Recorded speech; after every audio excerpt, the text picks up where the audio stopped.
সকাল বন্ধুরা, নতুন একটি ব্লগে তোমাদের সকলকে অনেক অনেক স্বাগত আর ভালোবাসা। সকালবেলা উঠে দেখি বেশ ঝমঝমিয়ে বৃষ্টি নেমেছে, মানে সকালবেলা বলতে প্রায় 8টা সাড়ে 8টা মতন 2 থেকে 3 মিনিট বৃষ্টি হলো, ব্যাস তারপরে কিন্তু বেশ সুন্দর রোদ উঠে গেছে। আর যখন বৃষ্টি ছিল তখনও কিন্তু রোদই ছিল।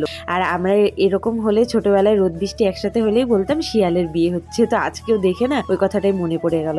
তো রোদ উঠতে উঠতে কাজকর্ম শুরু করে দিলাম। এদিকে চলে আসলাম, কাপড় কয়েকটা ছিল কাচাকাচি করে নিলাম। আর এর আগে যে বিয়ে বাড়ি গিয়েছিলাম, পরপর 2 দিন গিয়েছিলাম, একদিন যাওয়ার পরে এই শার্ট প্যান্টটা কেচে দিয়েছি, তাই আজকে হালকার উপরেই কেচে দিলাম।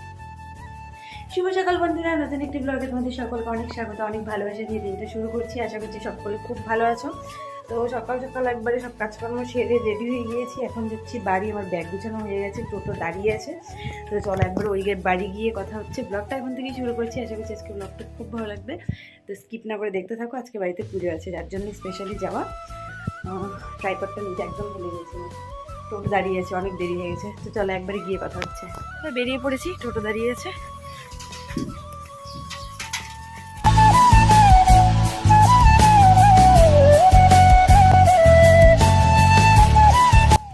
বাড়ি চলে এসেছি অনেকক্ষণেই। আর এইদিকে দেখো মা কাজকর্ম করছে, পূজার সব ধোয়াধুয়ি করছে, এখনো পূজার কাজ শুরু করেনি।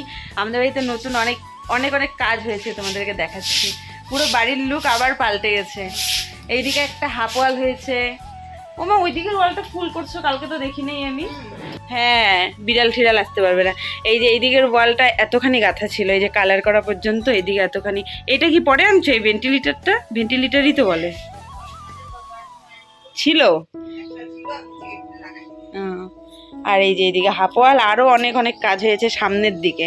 তো চলে এসেছি সামনের দিকে। এই দেখো, এই গাছের গোড়াগুলো সব মাটি ছিল, এমনকি এই দিকের পুরো এলাকাটাই কিন্তু মাটি ছিল। শুধু রাস্তাটা পাকা ছিল, কিন্তু গাছের গোড়া থেকে অনেকটা জায়গায় মাটি ছিল। ওই জায়গাগুলো পাকা করা হয়েছে, আর গাছগুলো সুন্দর গোল করে দিয়ে এদিকে আবার দেখো গাছের জন্য একটা চারকোনা একটা বক্সের মতো করা হয়েছে। আবার কয়েকটা গাঁদা ফুল গাছ বাবা আপাতত লাগিয়ে দিয়েছে। আর বাবা এখানে যে দোকানের কাজ করে, এই জায়গাটাও মোটামুটি পাকা করে দিয়েছে। সিমেন্ট শেষ হয়ে গিয়েছিল, যার জন্য একটুখানি জায়গা বাকি আছে এখনো। তো ওই জায়গাটা বাবা পরে নিজে থেকেই করে দেবে। দেখতে কেমন লাগছে অবশ্যই কিন্তু একটা কমেন্ট করে জানিও। আর এই গাছটাও দেখো কি পরিমাণে ফুল ফুটেছে, ভীষণ সুন্দর লাগছে। বাড়ির ভেতর থেকে ভাবলাম আরেকবার তোমাদেরকে দেখাই। এই যে দেখো, ভীষণ ভালো লাগছে, আমার তো ভীষণ ভালো লাগছে। এসেই মাকে বলছি, মা পুরো পার্কের মতো লাগছে দেখতে বাড়িটা, গাছের চারদিকে এরকম করা। আমি বললাম গাছগুলো একটু সাদা সাদা করে দাও, আরো বেশি সুন্দর লাগবে।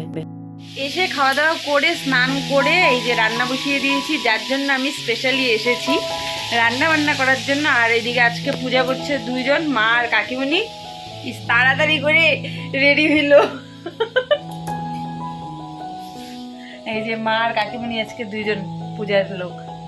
আজকে যেহেতু পুরোহিত মশাই আসবে না, তাই অনেকটা সিম্পলের মধ্যে রেডি করা হয়েছে। পুরোহিত মশাই আসলে কিন্তু পুরো ঠাকুর ঘরের এই পাশটা পুরো ভর্তি থাকে প্লেট দিয়ে, নানা রকম জিনিস দিয়ে ভর্তি থাকে। আজকে মা আর কাকিমণি দুজনে মিলে পুজো করছে, আর মোটামুটি আয়োজন করা হয়ে গেছে। এখনই মা কাকিমণি পুজো সেরে নিবে। তো ওদিকটা দেখিয়ে চলে আসলাম এদিকে রান্নাবান্নার এদিকে। আমি এদিকে সব সবজি টবজি কেটে একবার রান্নাবান্না বসিয়ে দিয়েছি। এখানে আলু পটলের তরকারি বসিয়েছি, মানে ভাজতে বসিয়েছি। আর এখানে ছোলার ডাল কোয়াশ, তার মধ্যে ডাটা দিয়ে সেদ্ধ করতে বসিয়ে দিয়েছি। সেদ্ধ করা হয়ে গেছে ডাল, ওই কোয়াশটা সেদ্ধ করছি।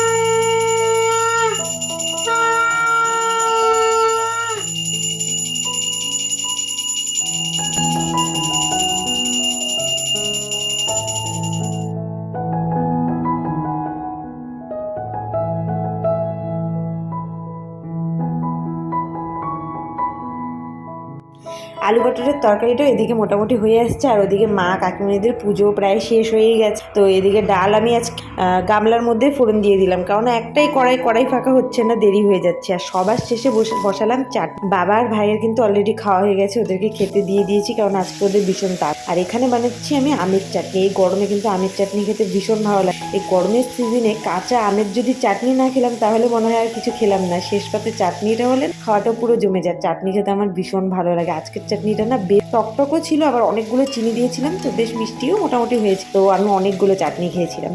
তো রান্নাবান্না আমার এখানে কমপ্লিট। দেখো ঢ্যাঁড়স ভাজা, তারপরে আলু পটলের তরকারি, ডাল, চাটনি, আমের চাটনি সেই টেস্টি, তার সঙ্গে কুমড়ার চপ। তো এগুলো আজকে রান্নাবান্না তোমাদের দাদাভাই আমরা দুজনে মিলে। আর মা তো আজকে খাবে না, মার যেহেতু আজকে উপোস।